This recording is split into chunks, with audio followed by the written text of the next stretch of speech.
Bangladesh federal সাংবাদিক union, Bangladesh Dhaka সাংবাদিক union, বাংলাদেশের নাগরিক আন্দোলন, গণতান্ত্রিক আন্দোলন, ফেসিবাদ বিরোধী আন্দোলন, কোনো আন্দোলনেই গাজী ভাই নেই, কোনো সবাই গাজী ভাই নেই, এটা চিন্তা করা যায়। কারণ গাজী ভাই ছিলেন সর্বদা নাম ভূমিকায়, বন্ডামি মোনাফিকি তিনি জানতেন না। সভা বা নাগরিক সভায় দাঁড়িয়ে আছি, এই মঞ্চ সবসময় যিনি আলোকিত করতেন, এ ধরনের মঞ্চ আমাদের শ্রদ্ধেয় রুহুল আমিন গাজী ভাই। ওনাকে এত দ্রুত এত তাড়াতাড়ি এই নতুন স্বাধীনতাপ্রাপ্ত দেশে স্মরণ করতে হবে আমরা চিন্তাও করতে পারিনি। কারণ বিগত 15-16 বছর একসাথে ওনার পিছনে থেকে হাতে হাত রেখে আন্দোলন সংগ্রামে আমরা কাটিয়েছি এবং প্রতিটি ক্ষণ আমরা একেবারে কানেক্টেড ছিলাম যে আমাদের আন্দোলন সংগ্রামে। আমি শুধু বলবো ওনার মতো নেতা, ওনার মতো দৃঢ়চেতা ইউনিয়নিস্ট আর আসবে কিনা আমি জানি না।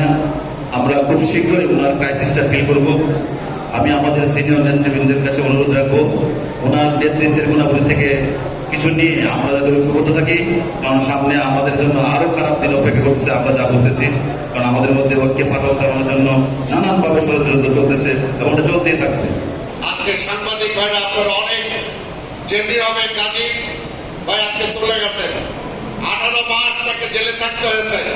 স্বাভাবিকভাবে যদি আরো 18 মাস আগে সে চিকিৎসা দিতে পারতেন তাহলে হয়তো আজকে আল্লাহ জানে, হায়াত পথের মালিক আল্লাহ, তবুও তো আমরা বলতে পারি সে হয়তো চিকিৎসা করাতে পারবে।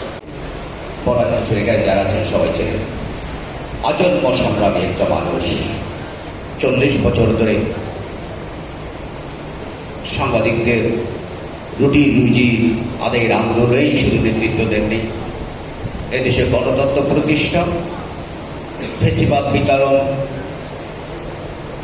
এবং এদেশের স্বাধীনতা সার্বভৌমত্ব রক্ষার জন্য তিনি এক লড়াকু সৈনিক ছিলেন। একটানা 40 বছর লড়াই করা পেশাজীবী নেতা খুব কমই পাওয়া যাবে, সাংবাদিক নেতা খুব পাওয়া যাবে। প্রাণপ্রিয় নেতা জনাব রুহুল আমিন গাজী ভাইয়ের মৃত্যুতে আমরা অত্যন্ত শোকাহত এবং বেদনাহত। গাজী ভাইয়ের মৃত্যুটা আমাদের জন্য অত্যন্ত অপূরণীয় ক্ষতি। তিনি ছিলেন আমাদের অভিভাবক, আমাদের নেতা। তাকে হারিয়ে আমরা অভিভাবককে হারিয়েছি। তার এই শূন্যতা পূরণ হবে কিনা জানি না, তবু আমরা তার রেখে যাওয়া যে আদর্শ, যে প্রেরণা, সেই প্রেরণায় তার সংগ্রামী চেতনাকে ধারণ করে আমরা আগামী দিনে আমাদের সাংবাদিকদের অধিকার এবং দেশের গণতন্ত্র প্রতিষ্ঠার অধিকারের লড়াই আমরা চালিয়ে যাব। পাইনি, খাবার পাইনি, পরিবারের সাথে যোগাযোগ করতে পারেনি, সন্তানদের লেখাপড়ার খবর নিতে পারেনি। গাজী ভাই তার কর্মস্থল, সে কর্মস্থলে যোগাযোগ করতে পারেনি, যেতে পারেনি। দিনের পর দিন কিছু একটা ঘটে গাজী ভাইকে কারা গ্রেফতার করেছে, কারা রেখেছে।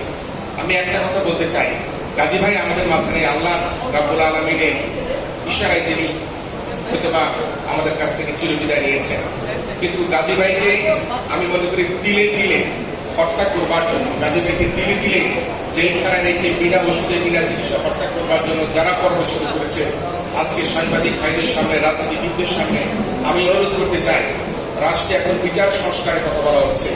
গাজী ভাইয়ের প্রতি যে অত্যাচার জুলুম অন্যায় হয়েছে, সে অত্যাচার জুলুম অন্যায়কে সামনে রেখে একটা কেস স্টাডি হিসেবে যদি গ্রহণ করা হয়, সেই কেস স্টাডি হিসেবে যদি গাজী ভাইয়ের এই যে কারাবরণের ঘটনাকে বিচার বিভাগের তদন্তের মধ্য দিয়ে এটাকে প্রথম সারিতে এনে যদি বিচারের কার্যক্রম শুরু করা হয়, তাহলে আমি মনে করব যে বিচার সংস্কারের যে কার্যক্রম শুরু হয়েছে সেই কার্যক্রমের প্রথম ধাপকে এগিয়ে যাবে। আল্লাহ তাআলার কাছে দোয়া করছি, আল্লাহ তাআলা যেন আমাদের সকলের প্রিয় ভাই রুহুল আমিন গাজীর সকল অপরাধ আল্লাহ যেন মাফ করে দেন।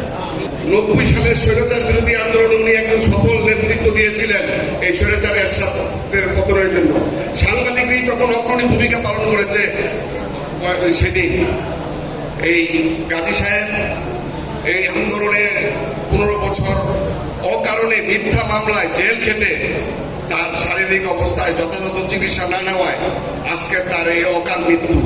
তার আন্দোলন সংগ্রামের কথা বলেছেন, তার সাহসিকতার কথা বলেছেন।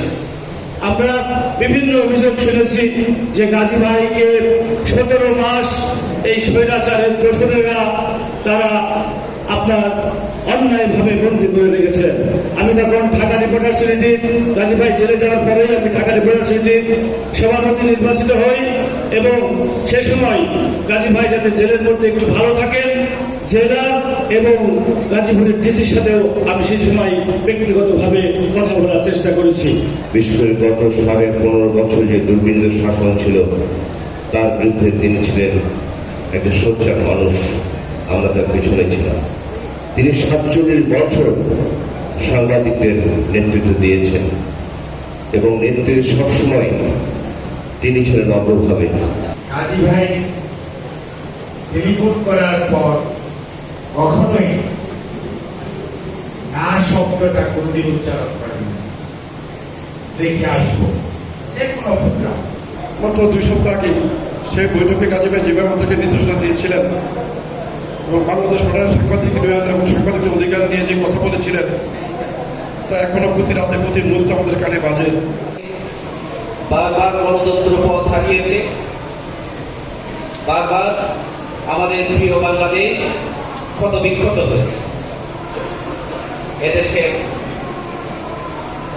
সাধারণ জনগণ শুধু নয়, যখন আইনজীবী, ডাক্তার, ইঞ্জিনিয়ার সহ কোনো পেশাজীবী মাঠে নামতে পারে না, এই ধরনের কঠিন সময়গুলোতে আমরা দেখেছি রুহুল আমিন গাজী ভাইয়ের নেতৃত্বে এই প্রেস ক্লাবের চত্বর এবং রাজধানী মুখরিত থেকেছে।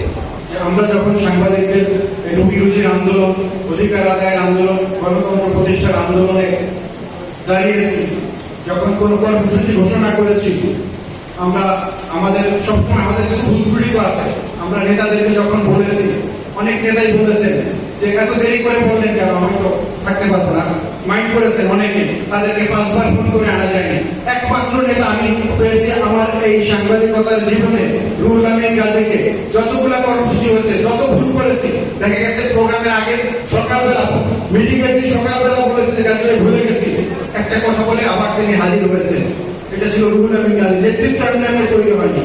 রুহুল আমিন গাজী এখানে কাউকে কারো অনুকম্প পেয়ে নেতা হননি, তিনি নেতা হয়েছিলেন তার কর্ম দিয়ে, তার সাহসিকতা দিয়ে, তার ডেডিকেশন দিয়ে। গাজীকে দেখে তো আমি চমকে উঠেছি, মানে শরীর এত অর্ধেক হয়ে গেছে, আমার হাতে লাঠি, গলা ভেঙে গেছে।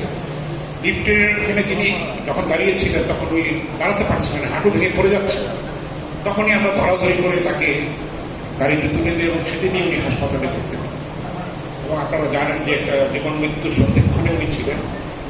মৃত্যুর আগের দিন হাসপাতালের পরিচালকের সঙ্গে কথা বলেছি, উনি বললেন যে রক্তের যে ইনফেকশন সেটা ছড়িয়ে পড়েছে এবং ভয়ঙ্কর একটা অবস্থা। তা আমরা আমাদের অভিভাবককে হারিয়েছি, একটা গৌরব উজ্জ্বল অধ্যায়ের একটা পরিসমাপ্তি ঘটেছে। গাজী ভাই কিন্তু মানে সেই দীর্ঘ 5 দশক সাংবাদিকদের নেতৃত্ব দিয়েছেন, রুটি রুজির অধিকার আদায়ের জন্য লড়াই করেছেন, মত প্রকাশের স্বাধীনতা প্রতিষ্ঠার জন্য লড়াই করেছেন, দীর্ঘদিন কারাভোগ করেছেন। জেল থেকে বেরোবার পরে ওনাকে আমি অনুরোধ করেছিলাম যে আপনি আপনার অভিজ্ঞতাগুলি আপনি দেখেন, আমি আপনাকে হেল্প করব। আমি আমার বাসা থেকে নিজের কপিটা আরেকটি মুসলিম সম্পাদক যিনি এখন জেলে আছেন, জনাব মাহমুদুর রহমানের বিখ্যাত বই জেল থেকে জেলে, সেই বইটা আমি গাজী ভাইকে দিয়েছিলাম। আমি বললাম যে আপনি লেখেন, বলে যে সব তো লেখা যাবে না, আমি আপনি লিখে রাখেন, পরে প্রকাশ হবে। তো উনি লিখতে রাজি হয়েছিলেন না, কিন্তু আনফর্চুনেটলি সেটা সম্ভব হয় নাই। সেটা যদি হতো তাহলে আমরা একটা অধ্যায় আমরা জানতে পারতাম কত নিপীড়নের শিকার উনি হয়েছে।